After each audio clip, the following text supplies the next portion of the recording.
কারণটা এটা নয় তো যে তার নববিবাহিত বউ অর্ধেক রাতে উঠে তার ভাইয়ের ফুলসজ্জা দেখতে চায়?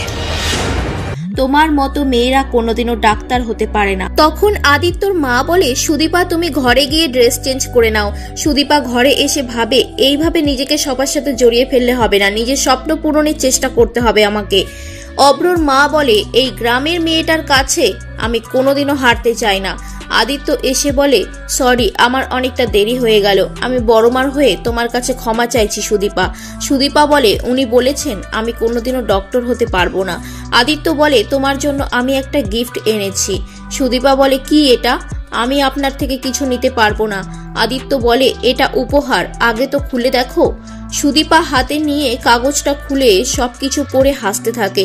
আমার এত তাড়াতাড়ি স্বপ্ন পূরণ হবে আমি ভাবতেও পারিনি। মিস্টার চৌধুরী, আপনাকে অনেক অনেক ধন্যবাদ। আদিত্য বলে, আপনি মেডিকেল কলেজে চান্স পেয়েছেন আর ডাক্তার হওয়ার স্বপ্নে আপনি আরো এক ধাপ এগিয়ে গেলেন।